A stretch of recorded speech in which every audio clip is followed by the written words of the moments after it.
और आप सबके गुरु माता पिता को प्रणाम करता हूं। बच्चों, ढेर सारा लाड प्यार सभी लोगों को राम राम। आज हम बात करेंगे उन 5 उपायों की जो हमें आपको नवरात्र के दौरान करने हैं, और यदि आप इसे कर पाए तो निश्चित रूप से मैया की बहुत कृपा प्राप्त होगी। अब वो क्या देंगे, किसको क्या देंगे, नहीं देंगे, ये वही जाने, लेकिन हमारा कार्य है नवरात्र में विशेष साधनाएं कर। अब कलश की स्थापना कैसे करेंगे? हाँ, घट स्थापना जिसे कहते हैं, तो घट स्थापना हम कैसे करेंगे? देखिए, सबसे पहले आप मिट्टी का एक बर्तन ले आइए। बहुत सारे लोग इसमें इस संशय में रहते हैं कि हम कैसे ले आए, लेकिन संध्या में आप ला सकते हैं। पितरों का श्राद्ध तर्पण आदि करके आप संध्या में घट ला सकते हैं। मिट्टी का घट लाइए और उसमें जल भरना है, इसलिए जल का बर्तन भी वहीं रख लीजिए जिससे सुबह भाग दौड़ ना करनी पड़े। जौ जरूर वहां रख ले क्योंकि खेतरी बोनी है। लाल चुनरी जरूर रख लीजिए और नारियल जिसमें जल होता है वो रखिए। और नारियल जो नीचे पूंछ से निकली हुई होती है ना, जिस एरिया में, वहां पर वो एरिया आपने घट में डुबोना रहता है। ठीक है, ये काम आप कर सकते हैं। तो एक घट लाइए, घड़ा मिट्टी का हो। दूसरा एक ऐसा बर्तन मिट्टी का ले लीजिए जिसमें आप मिट्टी भर दें, और मिट्टी भरने के बाद उसमें आपको खेतरी बोनी है। ठीक है, इसके साथ साथ 5 फल 5 मेवा। ठीक, नहीं कर सकते तो 5 फल तो जरूर ही कर लीजिएगा। जो लोग अखंड दीप जलाते हैं वह अखंड दीपक का सामान रख लें। अन्यथा यदि आप अखंड दीप नहीं जलाते हैं कि किसी स्थान विशेष में जाकर साधना करते हैं, जैसे हम कहें तो आश्रम में बहुत सारे लोग संध्या उपरांत आते हैं और यहाँ रात्र की जो साधना होती है वो करते हैं, तो वो लोग जब अपने घर पे पूजा करें तो उस वक्त दीपक जलाने। कोई आवश्यक नहीं है कि अखंड ज्योत आपने रखनी ही है। ठीक है ना, तो आप दीपक रखकर भी साधना कर सकते हैं। दीपक वहां जरूर रख लीजिएगा, उसका पूरा सामान वहां पर रख लीजिएगा। रिवाइज कर लेते हैं। तो आपने एक घड़ा लिया, एक मिट्टी का ऐसा पात्र लिया जिसमें मिट्टी भरेंगे खेतरी के लिए। खेतरी आपने जौ के दाने रख लिए, जल का सामान रख लिया, एक चुनरी रख ली, नारियल जिसमें जल होता है वह रख लिया, और दीपक रख लिया, घी रख लिया। ठीक, उसके बाद 5 फल या 5 मेवा, 5 मेवा नहीं, अगर आप कर सकते हैं तो केवल 5 फल आपने ले लिए। इसके साथ साथ आपने बहुत सारे लोग सिंदूर आदि माँ को भेंट करते हैं, पार्वती स्वरूप को भेंट करते हैं, क्योंकि वह शिव की पत्नी है, तो वह कुमारी नहीं है, वो शिव की विहता है। तो उनको बहुत सारे लोग सुहागन श्रृंगार करते हैं। करना चाहे कर सकते हैं, बिल्कुल कर सकते हैं। और जो साधक परंपरा के लोग हैं वो कुमारी माता का ही ध्यान, पूजा पाठ आदि करते हैं, तो वह केवल उनके चरणों में ही सिंदूर अर्पित करें। उसके साथ साथ तांबूल, पान जरूर रख लें, सुपारी जरूर रखें। ठीक है ना, ये प्रतिदिन माँ को भेंट करनी है। लौंग जरूर रखें, जो पान में लगा देंगे, उससे पान खुलता बिखरता नहीं है, और बाद में यज्ञाग्नि में उसको आप अर्पित कर सकते हैं। ये आप कर लीजिए। ये करने के साथ साथ मेरे कहने से ढेर सारी हरी ताजी इलायचियां वह आप जरूर खरीद लीजिए, और उसको आप रुमाल आदि में बांध लीजिएगा। साफ स्वच्छ हो, पीले रंग का, लाल रंग का, श्वेत रंग का, उसमें आप उसको बांध लीजिएगा, जिससे कि आप जब जप करेंगे तो उस वक्त आपके जप की ऊर्जा उसमें समाहित होती रहे और मैया कल्याण करें। उस सुपारी का बड़ा, उस इलायची का बड़ा महत्व है। जब कभी भी कोई भी नर्वस हो रहा हो, मुंह में रख लीजिए, नर्वसनेस गायब हो जाएगी। इम्तिहान देने जा रहे हैं, मुंह में रख लीजिए, थोड़ी देर ध्यान कीजिए, तो जो आपने पढ़ा लिखा है, ऐसा नहीं कि पढ़ा लिखा नहीं है और फिर भी याद आ जाएगा, तो जो आपने पढ़ा लिखा है वह याद आने लगेगा, क्योंकि नर्वसनेस खत्म हो जाएगी, आत्मविश्वास लौट आएगा। कहीं इंटरव्यू के लिए जा रहे हैं, किसी विशेष व्यक्ति से मिलने के लिए जा रहे हैं, तो वह सुपारी स्वयं सिद्ध करें। स्वयं सिद्ध करने पर ज्यादा बल दे रहा हूं, ऐसा नहीं कि बहुत सारे लड़के भी क्या करते हैं और पतिदेव भी क्या करते हैं, आजकल बेटियां भी ऐसा करती हैं, मम्मी कर लेंगी और मम्मी सबके लिए कर रही हैं, मानो सिद्ध हो गई हूं मम्मी। ऐसे थोड़ी होता है, स्वयं ही कीजिए, अपने लिए खुद काम करना सीखे भाई। हर चीज के लिए मम्मी को परेशान मत किया कीजिए, हर चीज के लिए जीवन संगनी को परेशान मत किया कीजिए, स्वयं कीजिए। स्वयं आप जब जप करेंगे तो उसकी ही ऊर्जा से आपको लाभ होगा, मम्मी की ऊर्जा से मम्मी को लाभ होगा, समझ कीजिए। तो आप ये सारी चीजें एक साथ रख लीजिएगा। इसके साथ साथ एक बात और कहूं, पुष्प अगर मिल जाए, नहीं मिल पाए तो कोई बात नहीं है ऐसी, उसमें कोई चिंता वहम की बात नहीं है, लेकिन पुष्प अगर मिल जाए तो पुष्पांजलि प्रतिदिन जरूर मां के चरणों में एक छोटा सा पुष्प हो। हाँ, इतना जरूर मैं कहना चाहूंगा कि लोग जब धार्मिक स्थल पर जाते तो वहीं के फूल तोड़ के चढ़ा देते और वह एक दिन में पूरे धार्मिक स्थल के फूल सफा चट, ये नहीं करना है। अपना बाजार जाइए और वहां से पुष्प खरीद के लाइए और माता के चरणों में अर्पित कीजिए। अपने मेहनत, अपने धन से ही पूजा होती है, ठीक है ना। अपनी वाणी से जप होगा, अपनी मेहनत से आपकी साधना क्रिया होगी और अपने ही धन से आप कृपा करके पूजा करें। किसी पर आश्रित जब आप हो जाते हैं तो फिर उस पूजा का महत्व कम होता चला जाता है। इसलिए आप मेरी इस बात को ध्यान से समझें और गहराई से समझें और समझें उन्हीं अर्थों में जिसमें मैं आपको बता रहा हूं, ठीक है। तो सुबह सूर्योदय के उपरांत जो है हम तैयार हो गए हैं और तैयार मतलब अच्छे से स्नान आदि करके अच्छे से वस्त्र आदि धारण कीजिए। माँ को निमंत्रण देना है, और निमंत्रण कैसे देते हैं, रंगोली बनाते हैं। तो जिसको जैसी बनानी आती है, जरूरी नहीं आप बहुत डिजाइनर ही बना सकते हो, और नहीं बना पाए तो आप उदास हो जाए, ऐसा नहीं है। बना सकते हैं तो बहुत अच्छी बात है, अन्यथा रंगोली जैसी भी बने रंगोली बनाइए, ठीक है। और रंगोली बनाने के उपरांत पहले तो वहां पर खूब अच्छे से झाड़ू पोछा कीजिए। हाँ, और ये एक रात पहले भी कर सकते हैं, झाड़ू पोछा कीजिए, फिर वहां रंगोली बनाइए, चौकी रखिए, उस पर लाल अथवा पीले रंग का वस्त्र बिछाइए और उसके ऊपर आप चित्र रखिए माँ का, या फिर आप माँ की प्रतिमा स्थापित कीजिए। वहीं माँ के वामांग में आप दीपक स्थापित कीजिए, या माँ के वामांग में आप कलश स्थापित कीजिए, ठीक है। और एक और खितरी आप रख लीजिए, बीच में थाल रखिए जिसमें माँ के भोग का सामान।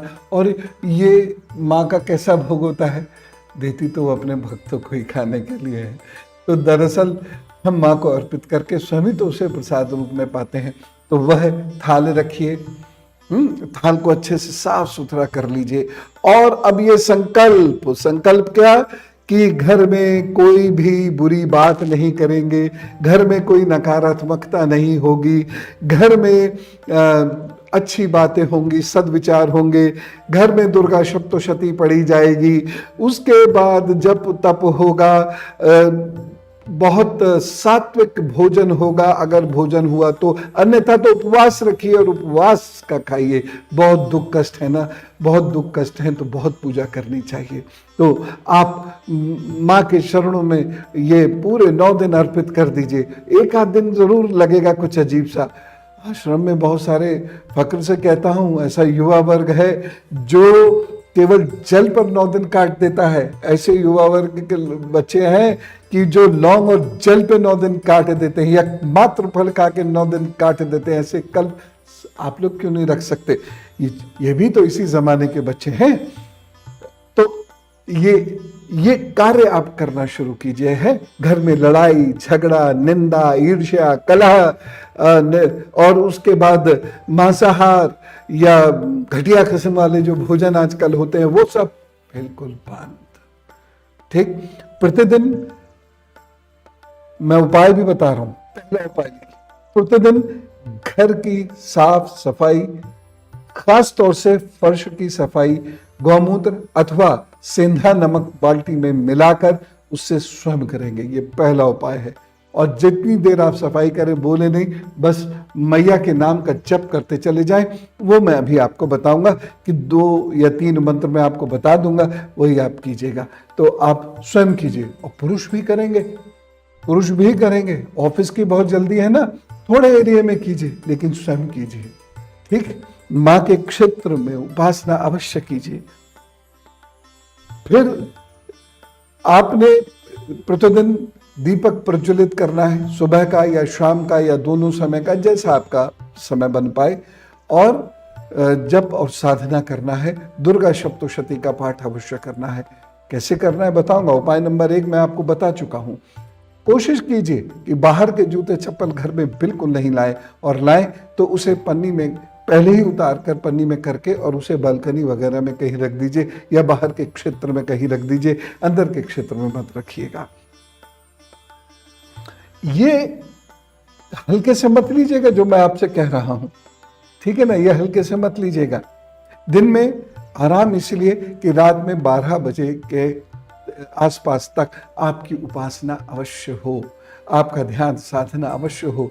रात्रि उपासना इसमें है। और बहुत सारे लोग कहते हैं रात में तो प्रेत आते हैं, भूत आते हैं, ये होता है वो होता है। अरे छोड़िए ना, माँ की उपासना कर रहे हैं, आपको किस भूत प्रेत का डर है? और रात में माँ की उपासना कर रहे हैं। अगर ऐसा होता तो मानुषिक काल क्यों होता? मानुषिक काल में तो सर्वाधिक रूप से योगी लोग सजग होकर विशेष जप तप पाठ करते हैं। अब इन सब वहम आदि से बाहर आइए और ये साधना कीजिएगा, ठीक है ना। एक सलाह देता हूं, यदि कोई शारीरिक समस्या ना हो तो कुछ दिन भूमि शयन कर लें। खासतौर से वो लोग जो किसी बड़ी मुसीबत में है, वह भूमि शयन कर लें। एक चीज यहां पर कहूं, वो जरूर मान लेना, लोग अपने मन की बात सुनते हैं, पूरी बात सुनते नहीं हैं, और इससे बड़ी बदनामी होती है ज्योतिष की। जैसे हमने किसी से कहा कि पढ़ोगे तो आईएएस बन जाओगे, अगर नियमित रूप से इतना अध्ययन करोगे तो आईएएस बन जाओगे। अध्ययन तो भूल गए, ये ध्यान रह गया आईएएस बन जाओगे। अब बिना अध्ययन के थोड़ी होगा, बिना कर्म के माँ फल थोड़ी दे देंगे। ये कोई भी ना भूला करे। तो मैं ये कह रहा था कि यदि आपसे कोई गलती है और उसकी वजह से आपका कोई नुकसान हो रहा है, तो सबसे पहले क्या करना है? पश्चाताप करना है।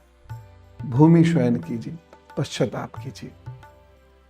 जब आपकी समझ में आ जाए कि आपकी गलती नहीं है, बिल्कुल भी कोई गलती नहीं है आपकी, और फिर भी कष्ट है, तो फिर भूमि शयन करके कल्प लीजिए और जो माँ की ध्यान साधना भक्ति और दुर्गा सप्तशती का पाठ है, वह फिर आप नियमित रूप से किया कीजिए। मैया सुनेंगी। कब सुनेंगी, कितना सुनेंगी, ये तो मैया ही जाने, लेकिन सुनेंगी ये तय बात, ठीक है ना। तो आप इस प्रकार से अपने आप को तैयार कर लीजिएगा, ठीक है ना। तो पहला उपाय मैं आपको बता चुका हूं, घर की सफाई स्वयं करनी है। दूसरा उपाय, घर में जितना भी बेकार सामान कबाड़ हो वह निकाल कर बेच दीजिएगा, दे दीजिएगा, जो चाहें कीजिएगा, लेकिन उसे हटा दीजिएगा। तीसरा उपाय, मंत्र, ठीक, ह्रीं, केवल बीज मंत्र। चौथा उपाय, दूसरा बीज मंत्र, श्रीं। और 5वां उपाय, तीसरा बीज मंत्र, क्लीं। कोई एक मंत्र ले लीजिए, उसे सिद्ध कीजिए 11 मालाएं प्रतिदिन करके। टफ होगा। 9 दिन तक करना है, 11 मालाएं प्रतिदिन करके इस मंत्र को सिद्ध करना है आपने। स्पष्ट? कोई शक तो नहीं इसमें अभी तक? उसके अलावा प्रातः और रात्रि साधना जो होगी वो जिस मंत्र से होगी वो सुनिए। ऐं ह्रीं क्लीं चामुंडाय विच्चे, या फिर ऐं ह्रीं क्लीं नमश्चंडिकाय। इनमें से किसी भी मंत्र की आप उपासना कीजिएगा, ठीक है।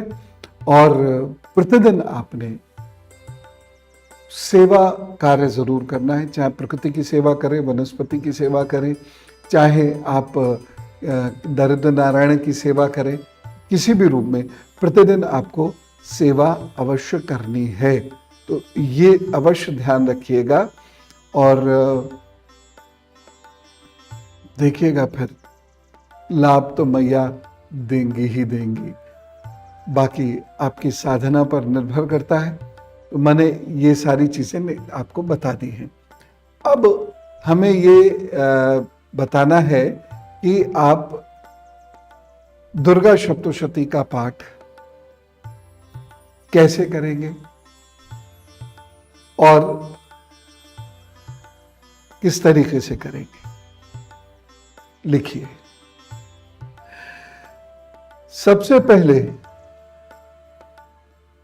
जल, स्वयं की शुद्धि, जल छिड़किए, आसन की शुद्धि कीजिए, फिर आचमन कीजिए, फिर संकल्प लीजिए, अपना नाम, अपने कुल का नाम, अपने गोत्र का नाम, मां के चरणों में प्रणाम करिए। उसके बाद उत्कीलन कीजिए, दुर्गा सप्तशती को पढ़िएगा, उसमें सब मिल जाएगा। फिर शापोद्धार करना बहुत जरूरी है, अन्यथा पूजा का कोई फल आपको नहीं मिलेगा। उसके बाद कवच पढ़िएगा, फिर अर्गला स्तोत्र पढ़िएगा, फिर कीलक पढ़िएगा और फिर 13 अध्याय जो हैं उनको पढ़िएगा और फिर क्षमा प्रार्थना करिएगा मंत्र का जप करने के उपरांत। यानी 13 अध्याय पढ़कर फिर आपने क्षमा प्रार्थना करनी है। 3 चरित्र हैं। प्रथम चरित्र है पहला अध्याय, मध्यम चरित्र है दूसरा, तीसरा और चौथा अध्याय, और 5 से लेकर 13 अध्याय हो गए उत्तम चरित्र। ये 13 अध्याय बहुत कठोर संकल्प हो तो रोजाना कीजिए, अन्यथा जिस दिन जौन सा पाठ करना है वो लिखिए। पहले दिन पहला अध्याय, दूसरे दिन दूसरा और तीसरा अध्याय, तीसरे दिन चौथा अध्याय, चौथे दिन 5वां, 6वां, 7वां, 8वां अध्याय, 5वें दिन 9वां और 10वां अध्याय, 6ठे दिन 11वां अध्याय, 7वें दिन 12वां और 13वां अध्याय, 8वें दिन हवन और जब समस्त दिवस निरंतर चलता रहेगा। तो मूर्ति रहस्य पढ़ना है, यज्ञ करना है, क्षमा प्रार्थना करनी है। 9वें दिवस पर ये समस्त चीजें एक ही साथ करनी है। उसमें अगर आप इसमें इतना कर सकते हैं कि आप जो 9वें दिन है उसमें आप उत्कीलन करें, फिर शापोद्धार करें, फिर कवच पढ़ें, फिर अर्गला स्तोत्रम पढ़ें, फिर कीलक पढ़ें और कम से कम 5 मालाएं जप की अवश्य कर लें और फिर नवरात्रि की साधना के उपरांत फिर व्रत का पारण करें। तो इस प्रकार से ये रहे। कोई प्रश्न रह जाए, अगर मैं अभी उत्तर ना दे सकूं, आपके मन में कोई डाउट हो तो आप पूछ लीजिएगा कमेंट बॉक्स में। कोशिश करूंगा, मैं सामान्यतः कमेंट बॉक्स में पढ़ने में थोड़ा कभी कभी बैठ जाता हूं, तो जब पढ़ता हूं तो उत्तर भी देता हूं, लेकिन बहुत सारे काम करने होते हैं देश के, समाज के, सेवा के, तो कभी कभी नहीं भी पढ़ पाता हूं। तो उसमें आप लिख दीजिएगा कोई भी शंका है इस आज के कार्यक्रम से संबंधित,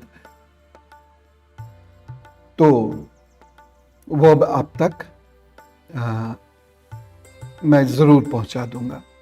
तो इस प्रकार से यही उसके उपाय हैं जो मैंने अभी बताए। और अर्गला स्तोत्र का पाठ करने की विधि क्या है ये मैंने बताई, साधना की विधि क्या है ये मैंने बताई, कौन सा एक मंत्र आपने सिद्ध करना है वह विधि मैंने बताई, हरी इलायची की विधि मैंने आपको बताई। ये सारी चीज़ें, ये सारी विधियां मैं आपको बता चुका हूं, ये सारे उपाय मैंने आपको बता दिए हैं। बस गंगणपताय नमः यानी गणेश जी को 11 बार प्रणाम करके कलश की स्थापना करें और उसके बाद प्रतिदिन ये पाठ करें। मुझे पूरी उम्मीद है कि माँ आपकी झोली खाली नहीं रहने देंगी।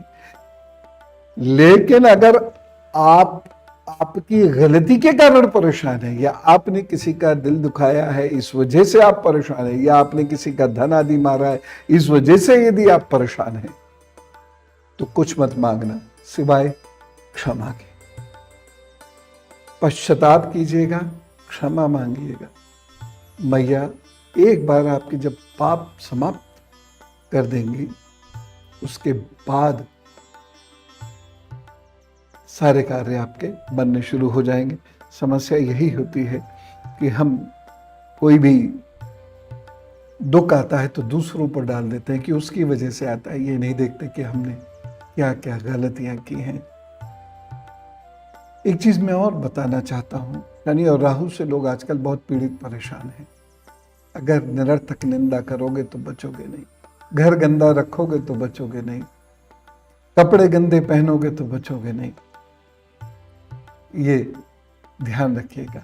वैसे भी एक समाज का एक नियम है, जब हम बहुत ज्यादा किसी की निंदा आदि करते हैं ना, तो उस तक संप्रेषण होता है, न जाने कैसे, लेकिन हमारी वाइब्रेशंस वहां तक पहुंचती हैं और फिर वो धीरे धीरे हमसे कटने लगता है, तो हम उसी को दोष देने लगते हैं। कृपा करके ये मत किया कीजिएगा, ठीक है। सात्विक जीवन जिए और अपने रास्ते चले चले जाएं, लाभ हो गई होगा। मैया सुनती है, निश्चित सुनती है। तो ये सारी बातें हुई और मैं आशा करता हूं कि इन बातों को आपने अच्छे से समझ लिया होगा। अब लोग क्या करते हैं, मंगल कार्य कब कर रहे हैं? नवरात्र में कर देते हैं। नवरात्र सांसारिक कार्यों के लिए नहीं है, नवरात्र जप ध्यान साधना के लिए है। लोग अबूझ तिथि मान कर इसे और अबूझ मुहूर्त मान कर इसे इसमें मंगल कार्य करना शुरू कर देते हैं। नहीं करना है, ठीक है। ध्यान रखिएगा इस बात का। मैं आप पर कृपा करेगी।